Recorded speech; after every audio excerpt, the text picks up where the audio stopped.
During the first section, we introduced the concept of systems. Systems are all around us, not just related to IT or computer systems. We interact with them every day, or we are an active part of a system. So, what's the system? Why is understanding systems important to ICT? Please take a moment to read learning objectives for this video.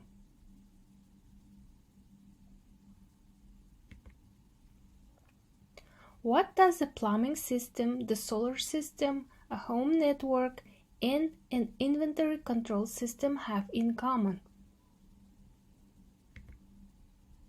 Each is built up from a set of components that are linked together to form what we think of as a single unit. The intent of the system is to serve a purpose or produce a result. The house plumbing system, for example, consists of sinks, faucets, toilets, showers, valves, and more, all connected together by pipes. The purpose of a house plumbing system is to allow the residents of the home access to water for things like cooking, drinking, and sanitation.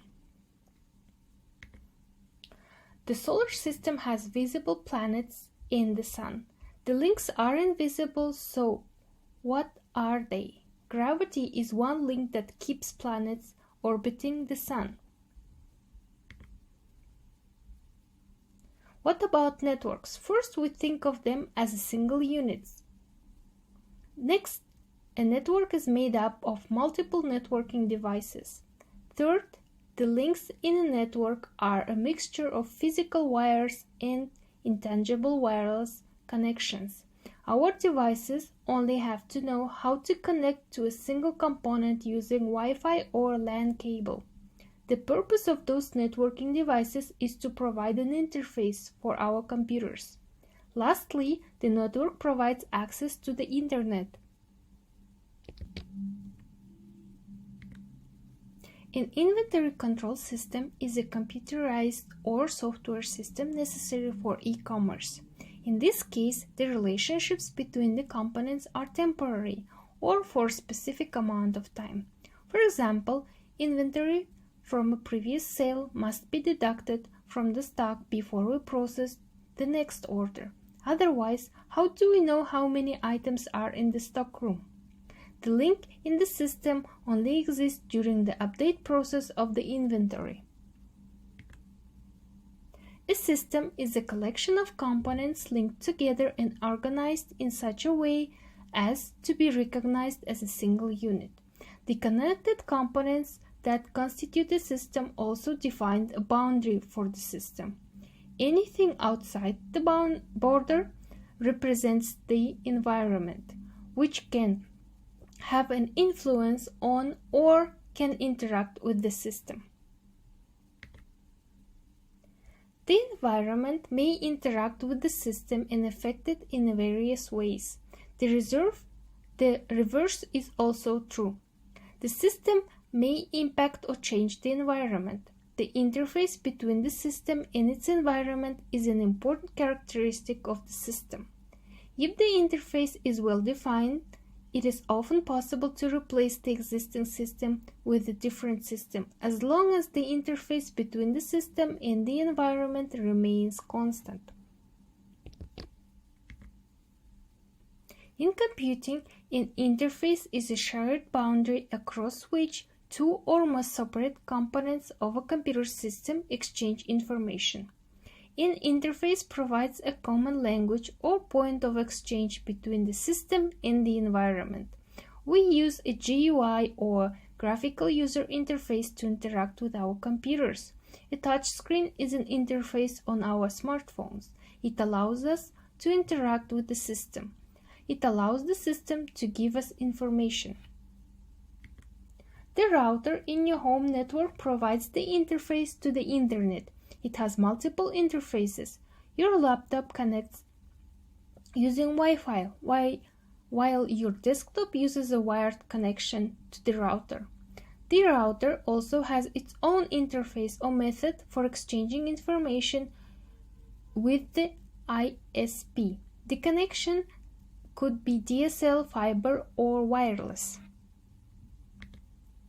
Take a minute to examine this simple e-business system. Identify the components, links, boundaries, interfaces in the environment.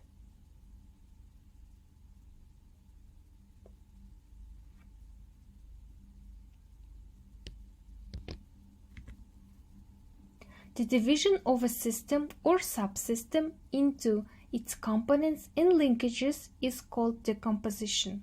Decomposition is inherently hierarchical. The ability to decompose a system hierarchically into subsequent sets of components and subsystems is an important property of systems. A component may be complete system or at its base form.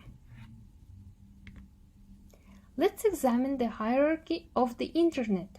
Each network is a functioning system that breaks down into smaller systems. The highest level is the Tier 1 networks. Tier 1 networks subdivide into Tier 2 networks. Tier 2 then subdivides into the Tier 3 networks. These networks are the commercial ISPs, Internet Service Providers, which then sell data packages to companies who have large networks or to smaller ISPs that provide Internet to their home users. What's the system architecture? The fundamental properties and the patterns of relationships, connections, constraints, and linkages among the components and between the system and its environment are known collectively as the architecture of the system. An abstraction is a representation of the real system. It's the way to organize and describe aspects of the system. Abstractions also simplify the system for analysis. Abstractions are made so that we can more easily understand the system and its inner workings. For example, it's not practical to study the solar system to scale. There are abstractions of the solar system that show the number of planets or their orbits. The illustrations do not show all of the objects, but only the particular ones that describe an aspect. The next two slides show abstractions of a system. How do the abstractions differ from each other? How do they differ from the real business system? This abstraction represents the organization of the business. This abstraction is a partial view of the business application architecture. In summary, a system is a collection of components linked together and organized in such a way as to be recognizable as a single unit. Components may be a single unit or a subsystem. The links could be permanent, temporary, tangible, or intangible. The environment interacts with the system through interfaces. System architecture is the fundamental properties and the patterns of relationship, connections, constraints, and linkages among the components in between the system and its environment. System abstraction is a representation of the architecture.